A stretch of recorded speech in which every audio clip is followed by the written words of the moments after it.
Hi friends, ಎಲ್ಲರಿಗೂ ನಮಸ್ಕಾರ. ನೋಡಿ, ಇಂಡಿಯಾದ ರೈಲ್ವೆ ಡಿಪಾರ್ಟ್ಮೆಂಟಿಂದ ಅಸಿಸ್ಟೆಂಟ್ ಲೋಕೋ ಪೈಲಟ್ ಹುದ್ದೆಗೆ ರಿಕ್ವೈರ್ಮೆಂಟನ್ನು ಕರೆದಿದ್ದಾರೆ ಅಂತ ಹೇಳ್ಬೋದು.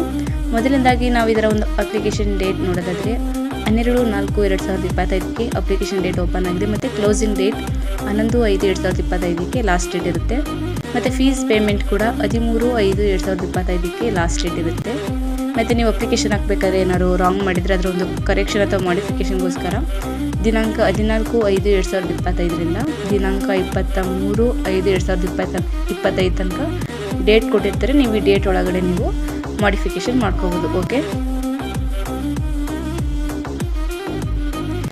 ನೋಡಿ, ಇದೊಂದು ಪೋಸ್ಟ್ ಅಸಿಸ್ಟೆಂಟ್ ಲೋಕೋ ಪೈಲಟ್ ಹುದ್ದೆಗೆ ಸಂಬಂಧಪಟ್ಟಂತೆ ಇವರ ಒಂದು ಮಂತ್ಲಿ ಸ್ಯಾಲ್ರಿ 19,900 ಮಂತ್ಲಿ ಸ್ಯಾಲ್ರಿ ಇರುತ್ತೆ. ಏಜ್ ನೋಡೋದಾದರೆ 18ರಿಂದ 30 ವರ್ಷದ ಒಳಗಡೆ ಇರೋ ನೀವು ಅದಕ್ಕೆ ಅಪ್ಲೈ ಮಾಡ್ಬೋದು. ಇಲ್ಲಿ ಟೋಟಲ್ ವೇಕೆನ್ಸಿ ನೋಡೋದಾದರೆ 9,970 ಇದು ಟೋಟಲ್ ವೇಕೆನ್ಸಿ ನೀವು ಕನ್ಫರ್ಮ್ ಮಾಡಿರ್ತಾರೆ. ಓಕೆ, ನಾನು ಆಗಲೇ ಹೇಳಿದಾಗೆ ಏಜ್ ಬಂದು 18ರಿಂದ 30 ವರ್ಷದ ಒಳಗಡೆ ಇರೋ ನೀವು ಅಪ್ಲಿಕೇಶನ್ ಹಾಕ್ಬೋದು. ಮತ್ತು ಇಲ್ಲಿ ಏಜ್ ರಿಲ್ಯಾಕ್ಸೇಷನ್ ಕೂಡ ಇರುತ್ತೆ. ನೀವು ಬೇಕಂದರೆ ವೀಡಿಯೋನ ಪಾಸ್ ಮಾಡಿ ನೋಡ್ಕೋಬೋದು.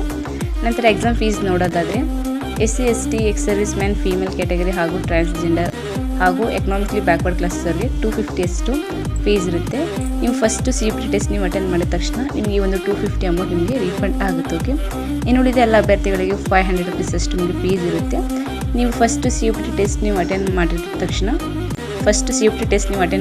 ನಿಮಗೆ 400 rupees ಅಷ್ಟು ನಿಮಗೆ ರೀಫಂಡ್ ಆಗುತ್ತೆ. ಓಕೆ, ನೀವು ಇಲ್ಲಿ ಆನ್ಲೈನ್ ಮುಖಾಂತರ ನೀವು ಪೇಮೆಂಟ್ ಮಾಡ್ಕೋಬೋದು. ನೆಟ್ ಬ್ಯಾಂಕಿಂಗ್ ಆಗಿರ್ಬೋದು, debit card, credit card, UPI ಮೂಲಕ ನೀವು ಆನ್ಲೈನ್ ಪೇಮೆಂಟ್ ನೀವು ಮಾಡ್ಕೋಬೋದು. ಓಕೆ, ನೆಕ್ಸ್ಟು ಪ್ರೊಸೀಜರ್ ನೋಡೋದಾದರೆ ನಿಮ್ಮ ಒಂದು ಆಯ್ಕೆ ಪ್ರಕ್ರಿಯೆ ಹೇಗಿರುತ್ತೆ ಅಂತ ನೋಡೋದಾದರೆ ಮೊದಲನೇದಾಗಿ ನಿಮಗೆ ಒಂದು ಫಸ್ಟ್ CPT ಟೆಸ್ಟ್ ಎಕ್ಸಾಮ್ ಮಾಡ್ತಾರೆ. ಸೆಕೆಂಡ್ ಕೂಡ CPT ಟೆಸ್ಟ್ ಎಕ್ಸಾಮ್ ಇರುತ್ತೆ. ನಂತರ ನಿಮ್ಮ ಒಂದು ಕಂಪ್ಯೂಟರ್ ಬೇಸಿಕ್ ಸಂಬಂಧಪಟ್ಟಂತೆ ಆ್ಯಪ್ಟಿಟ್ಯೂಡ್ ಟೆಸ್ಟ್ ಇರುತ್ತೆ. ನಂತರ ಡಾಕ್ಯುಮೆಂಟ್ ವೆರಿಫಿಕೇಷನ್, ನಂತರ ಮೆಡಿಕಲ್ ಟೆಸ್ಟ್ ಇರುತ್ತೆ. ಓಕೆ, ಮೊದಲನೇದಾಗಿ ಫಸ್ಟ್ ಸ್ಟೇಜ್ CPT ಟೆಸ್ಟಲ್ಲಿ ನಿಮಗೆ ಎಕ್ಸಾಮ್ ಸ್ಟ್ರಕ್ಚರ್ ನೋಡೋದಾದರೆ ಡ್ಯೂರೇಷನ್ ನಿಮಗೆ 60 ನಿಮಿಷ ಡ್ಯೂರೇಷನ್ ಇರುತ್ತೆ. ಮತ್ತು 75 ಕ್ವಶನ್ ಇರುತ್ತೆ, 75 ಮಾರ್ಕ್ಸ್ ಇರುತ್ತೆ. ಒಂದೊಂದು ಕ್ವಶನ್ಗೆ ಒಂದೊಂದು ಅಂಕಗಳಿರುತ್ತೆ. ಓಕೆ, ಮತ್ತು ನಿಮಗೆ 3/1 ಅಷ್ಟು ನಿಮಗೆ ನೆಗೆಟಿವ್ ಮಾರ್ಕ್ಸ್ ಕೂಡ ನಿಮಗೆ ಇರುತ್ತೆ. ಓಕೆ, ಇಲ್ಲಿ ಮಿನಿಮಮ್ ಅಂದರೆ UR ಮತ್ತು EWS ಅವರು 40%, OBC ಅವರು 30%, SC ಅವರು 30%, ST ಅವರು 25%. ಇಷ್ಟು ನೀವು ಪರ್ಸೆಂಟೇಜ್ ತೆಗೆದ್ರೆ ನೀವು ಅಂದರೆ ಮಿನಿಮಮ್ ನಿಮ್ಮ ಪಾಸಿಂಗ್ ಒಂದು ಪರ್ಸೆಂಟೇಜ್ ಇಷ್ಟ ಆಗಿರುತ್ತೆ. ಓಕೆ, ನಂತರ ಸೆಕೆಂಡ್ನೇ CPT ಟೆಸ್ಟ್ ಸಂಬಂಧಪಟ್ಟಂತೆ ಎಕ್ಸಾಮ್ ಸಿಲೆಬಸ್ ನೋಡೋದಾದರೆ ಇಲ್ಲಿ ನಿಮಗೆ 2 ಪಾರ್ಟಾಗಿ ಮಾಡ್ತಾರೆ. ಪಾರ್ಟ್ A ಮತ್ತು ಪಾರ್ಟ್ B ಅಂತ 2 ಸೆಕ್ಷನಲ್ಲಿ ನಿಮಗೆ ಎಕ್ಸಾಮ್ ಇರುತ್ತೆ.